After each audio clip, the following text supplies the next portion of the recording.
Sudah lama tidak bikin video seperti ini karena asik menikmati video yang sudah gue upload selama berbulan-bulan yang lalu, supaya udah diurutin nih supaya gue bisa nggak ngapa-ngapain dan video ada setiap hari rilis sampai beberapa bulan ke depan. Tapi ada sebuah topik yang memancing gue untuk bereaksi. Kebetulan topik ini sangat gue suka, yaitu sesuatu yang ada kaitannya dengan hak atas kekayaan intelektual.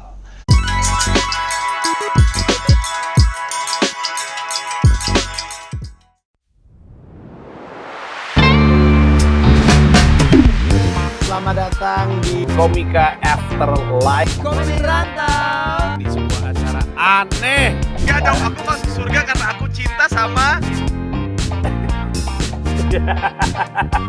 Terjual kepada Mas Panji materi chat mesum. Cerai masih jauh. Benar. Jadi pas lu cerai gak tua-tua banget. Masih muda. lantas apa rahasia Kopral Subagio bisa sesat itu? Karena kalau misalnya mati, mobilnya mau dijual katanya. Gue lihat tuh Gitong tuh pakai masker. Karena jelek kali ya? Bukan. Waduh. Saya juga ular, belajar dari ular. Kobra.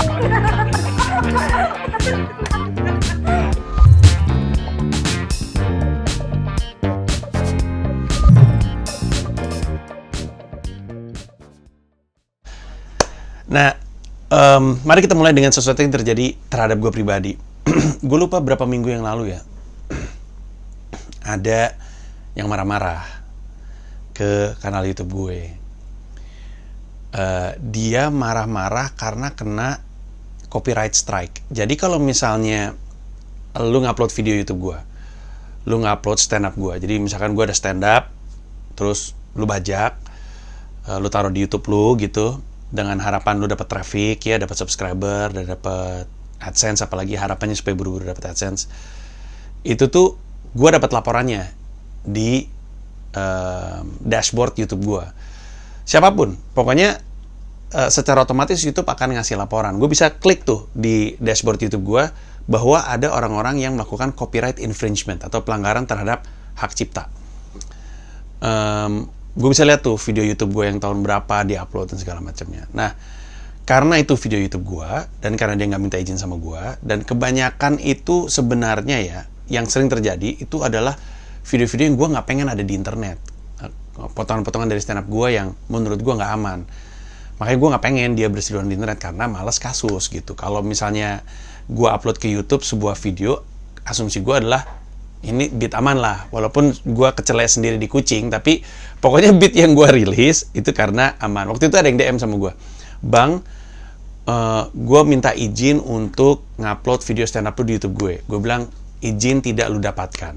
Dia bilang, oke bang, boleh tahu kenapa nggak? Gue bilang, karena sering banget kasus gue tuh datang dari video-video yang gak gue rilis, tapi dirilis oleh orang lain secara sembarangan. Beat-beat yang gue lindungin biar nggak nongol di internet, tapi dinaikin. Nah, itu gue sering kasus nih. Ini sering banget nih yang jadi somasi-somasi ini kayak gini. Makanya gue melarang. Yang kedua, kalau lo ngupload video yang udah pernah ada di YouTube gue, ya jangan. Gue pengennya trafficnya itu datang ke gue. Kan itu hasil kreasi gue, ngasih AdSense untuk gue gitu. Dia ngerti, oke bang, makasih. Akhirnya dia nggak naikin. Nah, balik lagi ke orang tadi ngebajak YouTube gue, ngebajak konten-konten gue untuk diupload ke dia. Terus kena copyright strike. Nah, dia kesel karena kalau kena copyright strike, dia jadi nggak bisa bikin AdSense, nggak bisa punya AdSense.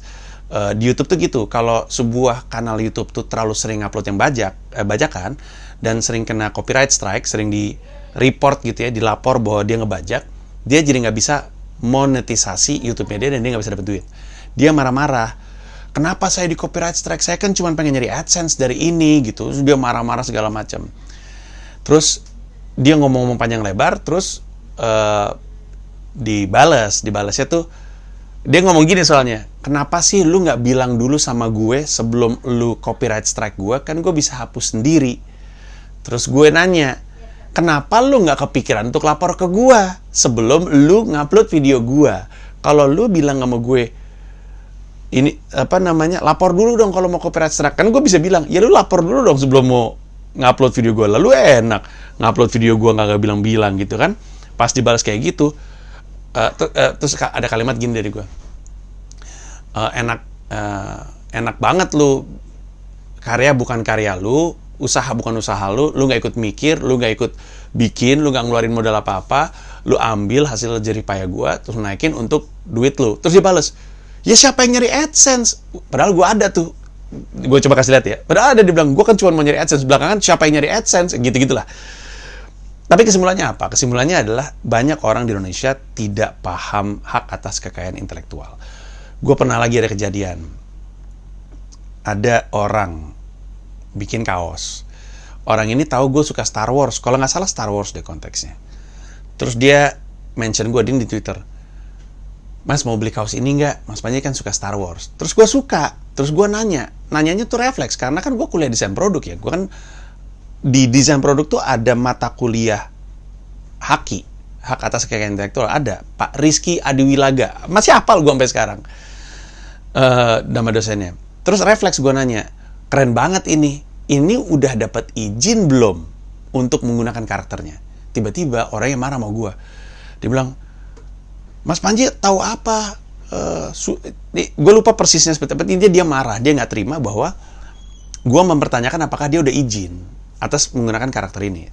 Terus menariknya gini, Mas Panji nggak tahu sih, ngedesain itu susah tahu. Dia bilang gitu, Mas Panji nggak tahu sih, ngedesain itu susah.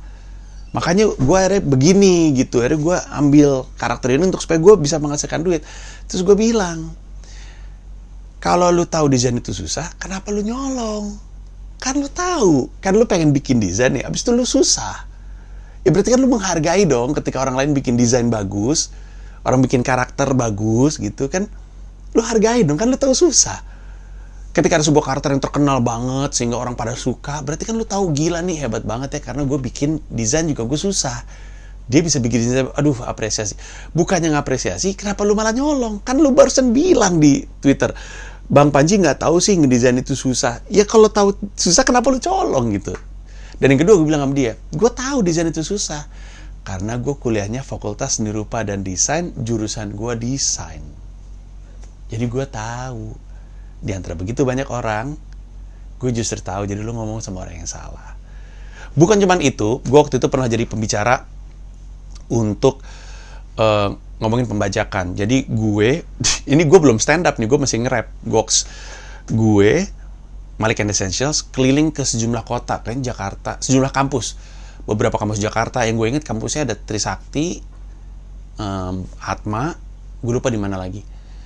Terus di Surabaya, di beberapa kampus, bahkan ada satu sekali waktu kami di mall. Jadi gue nge-rap 30 menit, Malik and Essentials manggung 30 menit, habis itu talk show. Nah, dan yang keren yang di Surabaya, rame, gue udah minder kan, yo, siapa yang mau nonton gue nih gitu. Pasti nonton Malik semua. Pas gue manggung, gue semua hafal lagu gue, gokil. Rindu juga masa-masa itu. Nah, dari kampus ke kampus, gue baru sadar bahwa banyak banget anak kuliahan pada zaman itu, sampai sekarang bahkan, yang nggak sadar bahwa apa yang mereka lakukan itu ngebajak.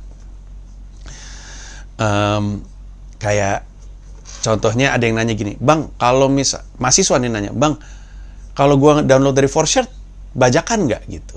Padahal kan logikanya gampang. Lu ada bayar nggak ke orangnya gitu? Kalau misalnya lu nggak bayar, ya berarti kan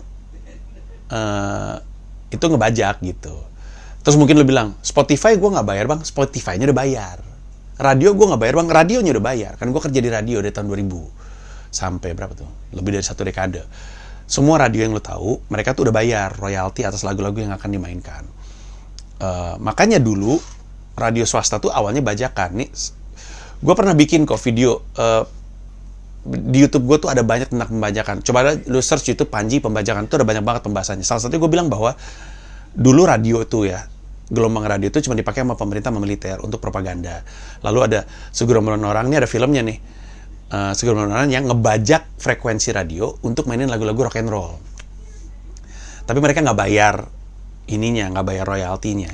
Dulu, cari tahu sendiri, dulu orang tuh main langsung di radio, pemainnya dibayar. Lalu ketika Alexander Graham Bell apa Alva Edison bikin alat perekam, awalnya mereka nggak bayar ke musisi yang direkam.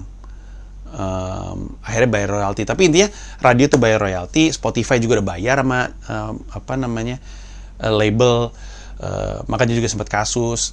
Terus intinya mereka udah bayar lah gitu. Lu menikmati gratis tapi sebenarnya sudah dibayarkan gitu. Nah, dan si Spotify ataupun Joox atau apapun dapat revenue itu dari subscription-nya. Nah, banyak yang nggak tahu bahwa dia download di 4Share itu sebenarnya bajakan, karena yang bikin lagu tuh nggak terima uangnya, nggak terima haknya. Kalau misalkan Spotify kan bayar ke label bayar ke musisinya gitu. Nah ini kalau lu download dari 4Share dan segala macam itu, yang bikin karya tuh nggak dapat haknya. Bahkan waktu itu sempat ada kejadian gini, sampai sekarang gue masih inget. Almarhum Glenn Fredly tuh pernah nge-tweet, sampai sekarang lucu banget. Jadi Glenn habis rilis album, kalau gue nggak salah Lovevolution albumnya, Lovevolution. Terus ada yang ada yang mention Glenn Fredly, dia bilang gini, "Bang, gue udah download albumnya dari 4Share, keren banget." Sama Glenn di retweet dikasih tanda tanya. Glenn bingung, lah gimana sih orang kok ngebajak, kok ngelapor ke gue? Karena dia nggak tahu, anak ini nggak sadar kalau dia ngebajak. Nah, biasanya respon terbesar adalah, ya iyalah berapa sih bang, kan dia udah kaya. Ini bukan masalah orangnya kaya atau orangnya miskin, masalahnya lu tuh nyolong hak orang, udah gitu dong. Mau itu 1 rupiah, tapi kalau itu bukan hak lu, jangan lu colong. Karena kalau misalnya lu bilang, misalnya nih ya, beneran deh, percaya sama gue, kalau misalnya lu bilang, ya Allah bang, 10 rupiah doang, dihitung-hitung 10 rupiah. Sekarang lu ngomongnya 10 rupiah, tapi kalau 10 rupiah lu colong, ntar 100 rupiah lu colong, 100 rupiah lu colong, 1000 rupiah, ntar 10 ribu, ntar 1 juta, terus aja. Dan koruptor, percaya sama gue, koruptor tuh banyak yang nyolong duit. Terus dia bilang gini, ya Allah, 1 miliar dari anggaran 3 triliun. Sama kan sama lu? Bukan masalah berapa nominal duitnya, itu hak lo atau bukan. Kalau bukan hak lo, mau itu orangnya kaya atau orangnya miskin, ya jangan lu colong, itu kan bukan hak lo gitu. Ya lo enak bang, lo ada duit, gua kan susah. Ya kan susah tidak memberi lu hak untuk melakukan pelanggaran atas hukum. Kita bisa maklum, kalau misalkan ada orang kelaparan, terus dia nyolong roti, kita bisa maklum, tapi dia tetap salah, mau gimana dong? Kritiknya harusnya kepada society gitu ya, masyarakatnya, kenapa nggak ngebantu orang yang susah? Kalau misalnya masyarakat ngebantu orang susah jadi mesti nyolong, kan gitu kan. Tapi kita bisa maklum, tapi tetap tidak bisa dibenarkan. Mau itu orang miskin atau orang kaya, nyolong ya nyolong gitu. Nah, ini yang memicu perdebatan besar tentang royalti yang lagi rame. Kan Pak Jokowi dan pemerintah udah menandatangani PP ya, peraturan pemerintah nomor berapa gue nggak tahu, lu Google sendiri, tentang royalti, di mana sekarang mainin musik sudah, penyanyi yang bawain lagu atau siapa ya, bisa DJ yang bawain lagu orang di kafe, restoran, bar, nightclub, itu dibebankan atas royalti. Royaltinya bukan dibebankan ke penyanyinya, tapi kepada pemilik tempat. Jadi misalkan gue punya kafe, setiap hari Jumat ada live music, terus live musicnya kan cover musik ya, jadi kan zaman gue tuh semua kafe tuh kalau ada live musiknya pasti bawain I was amazed, I was in the sky gitu. Bahasa Inggrisnya ngaco. Ada deh pada setiap zaman tuh pasti ada lagu yang selalu dibawain oleh band-band di kafe-kafe gitu. Nah, sekarang pemilik tempatnya mesti bayar. Jadi kalau gue punya kafe, hari Jumat gue ada live music, dan live musicnya itu playernya nge-cover, gue harus bayar. Sebagai yang punya tempat, gue harus bayar. Musisinya nggak dibebaninnya ke gue. Dan dibebaninnya tuh per tahun. Jadi kalau gue nggak salah, beda-beda sih. Restoran berapa, bar berapa, kafe berapa, nightclub berapa, beda-beda. Tapi dibebaninnya per tahun. Tapi gue bisa asumsikan musisinya bisa kena dampak. Jadi misalkan dia dibayar 3 juta ya, terus kan royaltinya tuh 600.000 per tahun kalau nggak salah untuk di cafe gitu atau di bar gitu ya, 600.000 per tahun. 600.000 udah bagi 12-nya dibebanin atas band. Walaupun sebenarnya menurut gue nggak adil bandnya digituin, tapi itu bisa aja terjadi. Tapi kalau dipikir-pikir 600.000 dibagi 12 berapa sih? dibagi 12, dibagi 52 bahkan 600.000 dibagi 52 kan, karena 600.000 tuh royalti setahun. Kalau emang bener 500.000 ya, tapi ini kita buat gampang hitungannya aja biar lo ada bayangan. 600.000 kan fee royalti setahunnya, 600.000 bagi 52 minggu jadi berapa rupiah? Itu tuh dipotong atas bandnya. Jadi paling nggak bisa gitu sih, tapi berapa ribu kelihatannya kali ya, berapa belas ribu mungkin, gue nggak tahu. Dibebanin. Kecil tapi kan tetap dibebanin terhadap bandnya. Harusnya nggak boleh. Tapi itu terjadi dan rame, orang pada nggak setuju. Yang gue pengen ngasih tahu adalah ini yang terjadi hari ini di pemerintahannya Pak Jokowi. Ya Allah, ini udah diperjuangkan dari zamannya Pak Harto kali. Dari zaman dulu udah diminta gitu. Dan wajar musisinya. Kenapa? Karena si pemilik tempatnya itu kan dapat revenue dari orang yang datang ke situ karena menikmati musik orang gitu. Jadi wajar kalau orangnya terima duitnya gitu. Ya kan, kejadiannya kan kayak YouTube gua. Kalau misalnya nih ada orang izin, Bang Panji, gua mau izin dong ngupload video lu di YouTube gua. Gua nanya kenapa? Soalnya gue suka nilai-nilainya. Gue bilang, oke, karena lu izin, tapi AdSense atas video tersebut masuknya ke gue ya. Itu bisa diatur tuh di YouTube tuh. Dia bilang, oke, yaudah. Berarti dia menghargai hak gue. Bener Bang Panji, gue cuma pengen subscriber gue lihat aja. Soal monetizingnya, haknya hak lu gitu. Ya udah. Sama juga kayak gini, gue punya tempat nih. Orang pada nongkrong di tempat gue karena ada band namanya Outliers bawain lagu-lagunya Tulus misalnya, bawain lagu-lagunya Raisa gitu. Nah, tentu kafe gue kan nggak mampu dong bayar Raisa kan. Jadi menurut gue adalah deal yang oke. Kalau gue bisa bayar band Outliers, mereka bisa bawain lagunya Raisa, lagunya Isyana, dan lagunya Tulus gitu misalnya. Atau Kunto Aji atau siapapun lah. Nah, dan karena lagu-lagunya penyanyi-penyanyi itu dibawain, orang pada seneng.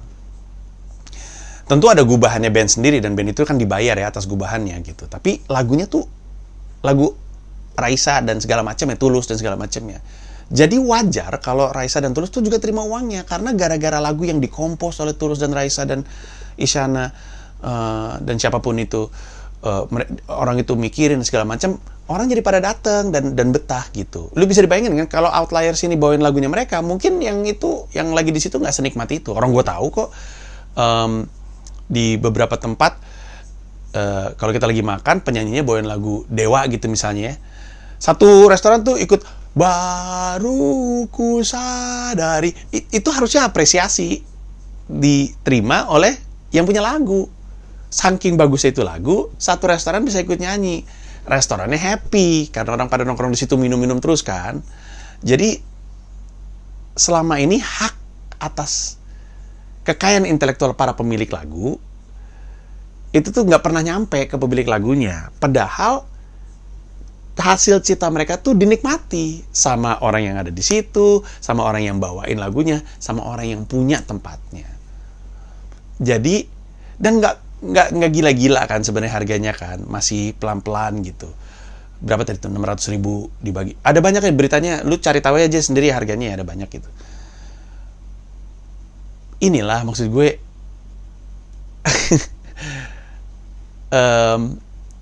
hargailah gitu. Ntar juga si penyanyi kafe, kalau setahu gue ya, penyanyi kafe tuh nggak ada yang belum, nggak tahu, gue mungkin nggak ngebaca, tapi belum kebaca yang komplain. Tapi kalaupun ada yang komplain, penyanyi kafe itu ya, si session player itu juga, kalaupun saat ini dia kesel karena dibebankan atas royalti, itu hanya karena dia belum punya lagu gitu. Kalau dia punya lagu, ya dia juga akan menghargai gitu. Sama kayak si orang yang bikin desain nyolong desain itu. Kalau dia tahu ya, kalau anak session player ini tahu betapa susah bikin lagu, harusnya sih makin apresiatif sama yang punya lagu gitu. Jadi dia tahu ya emang ada hak yang harusnya dibayarkan kepada si pemilik lagu. Tapi yang namanya juga hal baru, pasti penuh perdebatan, tapi perdebatannya perlu. Jadi ya gue juga pengen terlibat dalam diskusinya, makanya gue bikin video ini. Tapi gue sih pengennya semakin banyak orang mengapresiasi hak atas kekayaan intelektual. Itu keren tau, hak itu keren sekali. Bahwa ide lu tuh ada harganya. ide lu tuh ada nilainya.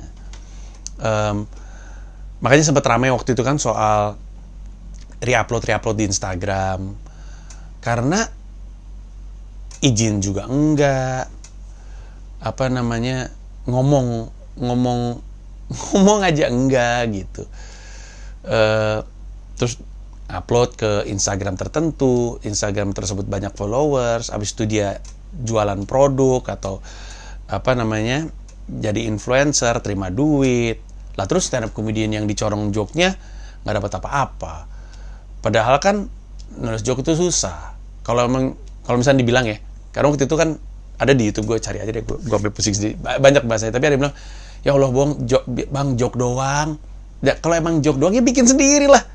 Katanya doang. Bikin sendiri. Tapi kan lu nggak bisa. Jadi lu nyolong. Ketika lu nyolong, harusnya lu apresiasi lah yang lu colong. Kan lu tahu susah. Gitu loh. Tapi kan nggak ada modalnya. Lu cuma mikir doang gitu. Ya coba aja lu mikir doang. Dapat nggak joke? Nggak dapet kan? Ada modalnya. Ada malam-malam yang harus dilalui gitu. Ada ongkos transportasi untuk ngelatih beatnya ke sebuah kafe gitu kan. Gue selalu bilang, kalau gue aja sendiri nih, untuk dapat 1,5 jam set yang solid, joke yang solid, aduh, setahun gue nulisnya, bolak-balik, duit tuh keluar semua. Intinya, udah waktunya kita menghargai hak atas kekayaan intelektual seseorang. Karena lu juga yang nolong, lu juga yang ketolong maksud gue. Suatu hari lu akan ngerasain manfaatnya. Anak gue, si Dipo, itu kan gue selalu cerita ya, dia suka bikin karakter. Dia pernah bikin satu spread panjang, dia menciptakan organisme gitu, satwa, lengkap dengan fasenya dari lahir, kecil, remaja, fasenya, terus organnya seperti apa, ukurannya seperti apa, dipikirin tuh banyak banget. Terus dia bikin karakter sendiri seperti yang gue pernah cerita, anak gue pernah bikin disebutnya IP ya, intellectual property, talk show from hell judulnya. Jadi talk show yang dipandu sama makhluk-makhluk neraka. Terus anak gue pernah bikin karakter unik-unik yang ada kaitannya sama dunia kerja, dunia karir. Bagus-bagus, semuanya bagus-bagus banget. Terus gue bilang sama Dipo, gue bilang, Po, ini mungkin terdengar aneh buat kamu, tapi apa yang kamu lakuin ini bagus sekali dan kamu ada di jalan yang benar. Karena ini tuh ada nilainya. Mungkin kamu pikir kamu cuma ngegambar doang. Tapi kalau kamu tekun di sini, kamu lakuin apa yang kamu suka. Gue selalu bilang sama Dipo, sama Shira juga, sukses itu datang dari kamu mampu untuk hidup dari yang kamu cintai. Jadi kalau kamu tahu kamu mencintai sesuatu, tekunin di situ. Itu dunia kamu. Nanti kita pikirin gimana caranya kamu dapat uang dari situ. Tapi bertahanlah di dunia yang kamu cintai. Sehingga setiap hari nggak kerasa kerja. 0044 lagi nih. Nggak perlu ada work-life balance kalau worknya adalah part of their life gitu. Kalau kamu happy ngerjain apa yang kamu cintai. Dan gue bilang sama Dipo, kamu tahu nggak, Po? Bahwa yang kamu kerjain ini namanya IP, intellectual property, kekayaan intelektual. Properti intelektual ini ada nilainya, Po. Karakter-karakter ini bisa didaftarkan dan nanti saking orang sukanya sama karakter yang kamu bikin, mereka bersedia untuk bayar. Orang akan bikin kaos gitu. Aduh, aku suka banget Dipo sama karakter-karakter kamu. Aku boleh bikin kaos nggak? Nanti kamu dapat duitnya deh gitu. Itu tuh bisa. Ada yang bilang, aduh bagus banget karakter-karakter yang kamu bikin, Po. Aku bikinin plush toy-nya mau nggak? Nanti kamu dapat duitnya potongan. Itu tuh bisa terjadi. Gue cerita sama Dipo. Gue coba cari. Nanti gue coba naikin di videonya. Tapi gue malas ngedit sih. Tapi ada. Lagi bikin karakter. Iya. Kayak gini tuh. Karakternya karakter untuk apa? Ceritanya apa? Jadi ceritanya dia itu crayon box. Itu terus Matanya itu ini ya. Matanya itu kan kadang-kadang kalau misalkan kita box crayon kan suka bisa ngelihat isinya. Terus udah gitu ujung crayonnya jadi kayak gigi ya. Iya. Terus ini ceritanya dia lagi jongkok terus habis bikin graffiti ya. Iya, graffiti art. Terus dia gitu ini, happy birthday, terus dia bikin graffiti. Aku imajinasinya kayak gitu atau apa gitu. Ini bagian dari banyak karakter kan. Sebelumnya kamu bikin karakter lagi kan? Iya. Itu bagian dari satu cerita yang sama. Enggak kayak. Bukan yang kan kamu bikin 2 cerita tuh, ada yang afterlife, iya. hell, and my own interpretation. Iya. Like interpretation of the afterlife. Iya. Both in Ini interpretation of the afterlife atau yang talk show dengan penghuni neraka? I don't know. Ini kalau ini cuman bikin karakter karena aku mau kayak yang ini nih. Ini juga karakter buatan kamu aja. Ini jukebox. Iya, Ini ceritanya kayak karakter terinspirasi dari jukebox yang ini. minor. Ini ada si itunya. Kayak pickaxe, Iya. iya. Kalau ini Burung aja. Kalau ini? pencil sharpener. Oh, ini kotornya ya? Iya. Ini? Bartender. Oh, dia pakai botol ya. In What is he holding? Lagi megang apa tadi? shot glass. Oh, shot glass. Oke. Terus ke atas lagi? Ke atas lagi ada ini meme yang aku gambar. Coba mana si talk show. Kalau ini apa nih? Ini karakter-karakter yang aku bikin untuk ide kayak animasi atau apa gitu. Aku punya ide kayak demon talk show, kayak sinners going into the living world and to be interviewed on a talk show gitu. Jadi ini penghuni neraka ya, orang-orang yang dosa. Kayak gini nih. Demon talk. Terus dia ngobrol sama penghuni neraka gitu. Iya. Oke, ini coba kita mulai dari sini. Ini apa? Generic Ya, ini devil aku gitu. bikin nama placeholder gitu untuk mereka. Ini half twins. Ya. Ini Watcher. Iya. Ini Dr. Drug Lord. Ini terinspirasi dari itu ya. Apa sih kayak yang ngebaca apa namanya, deteksi jantung tit Iya. tit gitu ya. Ini apa nih? Gas mask smoker. Jadi bentuknya kayak gas mask tapi bukannya melindungi dia dari smoke, tapi dianya yang ngerokok gitu. Iya. Ujungnya kayak rokok. Plague Doctor Robber. Ini aku tadi idenya kayak robber yang pakai plague doctor mask dan punya lineage of plague doctors, tapi aku ganti dari like robber to just a sadistic person. Ini kerennya pollution. Pakai top hat tapi ujung atasnya ini ya apa cerobong polusi gitu ya. Iya.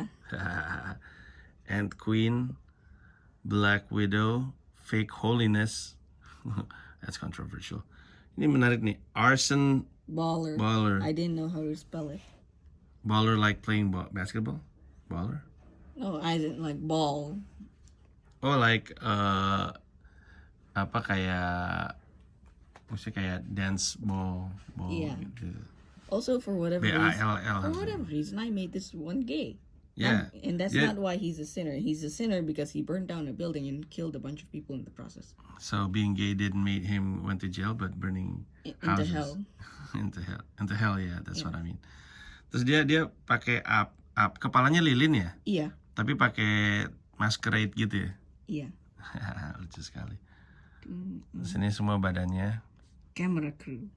Nih, kamera krunya kayak gini. Yeah. There's there are these guys I don't know what they are. Ini versi satu badannya. Cool. Jadi ada urutan IP paling berharga sedunia. Nomor 1 Pokemon. Pokemon itu kalau dipikir-pikir itu sama persis kayak yang Dipo bikin, karakter aja banyak banget gitu. Dan itu adalah IP paling berharga. IP itu adalah kekayaan intelektual, property rights gitu, intellectual property. Jadi bayangin lu Pokemon itu ya, yang tadinya dibikin karakter tuh bisa dijual dalam bentuk game, ada duitnya. Bisa dijual dalam bentuk kaos, ada duitnya. Merchandise, ada duitnya, dan segala macam. Ini yang paling menarik deh. Nomor 2, IP dengan nilai tertinggi, tebak apa? Bukan Batman, bukan dari DC, bukan dari Marvel, bukan dari Avenger. Nomor 2 adalah Hello Kitty. Hello Kitty nggak ada komiknya, guys. Itu tuh IP yang cuman bikin kucing aja. Cuman bikin karakter kucing. Kalau nggak salah awalnya dari apa gitu ya. Terus bikin karakter kucing. Karakter kucingnya ada mainannya, sekarang ada tas sekolahnya, ada kotak makannya, ada botol minumnya, ada bajunya, dan segala macam, jadi duit tuh semua tuh. Padahal cuma apa? Bikin karakter. Kayak yang anak-anak gue lakuin ini. Anak gue yang cewek tuh si Shira juga bikin karakter sendiri. Bikin OC namanya dia. Original character. My OC. My original character. Terus udah gitu ada Doraemon, terus abis itu ada Batman, ada Superman, ada segala macam lah, semuanya banyak banget. Tapi itu tuh berharga.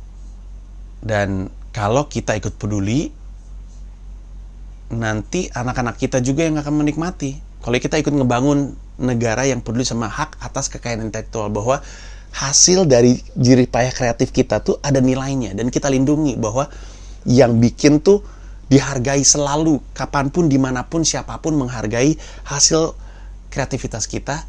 Ini akan jadi negara yang menyenangkan, dan lu atau anak lu atau cucu lu yang akan menikmati kebahagiaannya gitu. Kayak Fortnite nih yang sekarang lagi gede tuh 10 besar, ada di urutan 9 atau urutan 8 tuh IP yang berharga. Angry Bird, coba lu bayangin. Gue perhatiin emang Dipo tuh dari dulu tuh tertarik sekali dengan karakter. Dulu Ben 10 kan karakter doang, yokai. Coba lu cari deh, yokai tuh karakter doang, rangkaian karakter.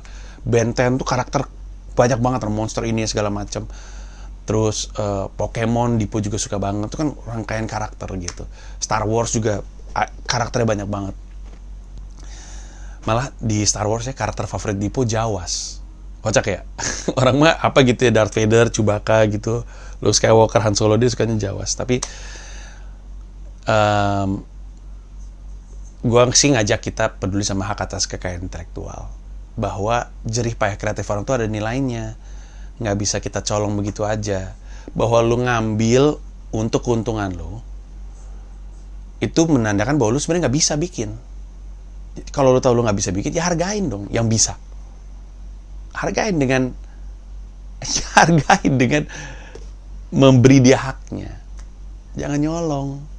Karena mau 1 rupiah atau 1 juta rupiah, itu tetap bukan hak lo. Rame nih kolom komentar kelihatannya, tapi itu aja dari gue. Makasih banyak. Goks.